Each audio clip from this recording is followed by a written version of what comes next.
All right, welcome back again. Today is February the 4th, and excited to get right into the heart of the matter. Yesterday being a snowy day, it was not quite as much activity as we have come to expect and see up on the Hill. Today, breaking the weather, and you guessed it, right back at work. So the first thing we want to touch on is we had a number of very important bills, in fact, 4 fiscal bills, and these bills had been circled earlier, and what that actually means is that they were temporarily postponed. So action on those bills was surrendered.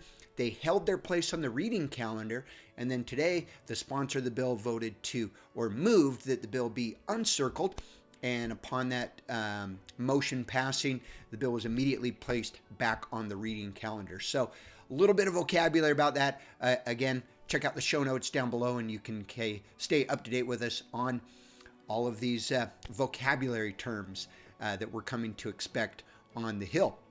So I want to start out by asking a question. What is government doing with my tax money, with your tax money? We always hear it's never enough. We always hear, give me more. And we always hear, we're raising your taxes. So what are they using it for? I know these first few shows that I've put on may seem a little bit boring to some of you, but trust me, in the boredom, there is so much going on that we need to stay vigilant, we need to stay active, and we need to really understand exactly what is happening when these legislators are voting. So today, we had HB 1 that moved through, and HB 1 now funded $5.8 billion. That's a billion with a B towards the school funds. Again, there is a fiscal note down below. You can check on that. We also saw HB 5 got passed, and that was $416 million going towards natural resources, agriculture, and of course, the environment. We also had HB 6 that came through. This was a whopping $1.03 billion in federal funds. And then we had HB 7 that came through. Oh, pardon me. HB 6 is all about funding our government. That's right. $1 billion to make sure that government exists. These are things like the criminal justice system that, of course, we just can't live without. And this is the administrative offices and other things like that. $1 billion.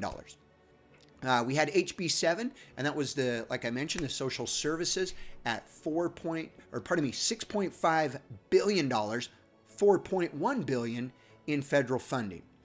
So you might be sitting there wondering, what's going on with these social services? Medicaid.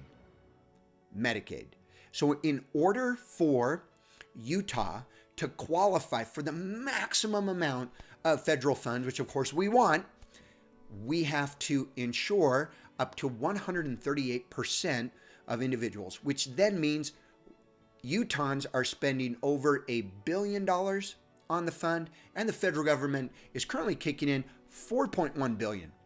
Newsflash, for those of you that may not know, the federal government is broke. They're broke. For those of you that tonight had an opportunity to listen to the State of the Union with our President Donald Trump, he reported quite enthusiastically that we're now spending $2.2 trillion on military, not to mention many other things. So we know that Medicaid expansion is broke. That bubble is bursting if it has not already burst.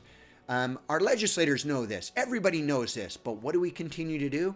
We continue to put out budgets that are going to be requiring or asking for $4.1 billion to come in. Now, that could change at any time. We'll probably have to do another show about Medicaid. If that's something you'd be interested, let me know in the comments down below. Happy to try to tackle that. So with that being the case, we also heard 11 bills in the House today, like I mentioned. We had 19 new bills and 17 bills that were requested. Again, as we are all wondering, what is government doing with all of my money? I hope we pay attention to the show that I did yesterday, which was all about the Office of the Legislative Fiscal Analyst. And what that analyst does, ladies and gentlemen, is they work to take the government budget, last year's budget, and advice right down the middle, if you will, from the professionals that are running and asking for the budget, and they make a proposal. Every single committee, and I've been up there every single day. I've attended almost every committee. And every single point that is brought up, of course, we'll have legislators, what about this? Or, what about that? I don't quite understand. It's just not making sense. But when it comes time to vote on the measure that was again brought to us by the legislative fiscal analyst, 99 times, if not 100 times out of 100, they vote to do what the analyst said to do.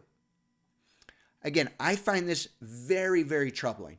I wish that we as a populace would be more engaged in this budgeting process. I wish that we as a populace would get to know where this money is being spent. I know we all oftentimes say, just stop spending the money. My question, how do you do that? What do you begin to cut? I have my own very strong opinions about that, but I'm interested. What would you cut?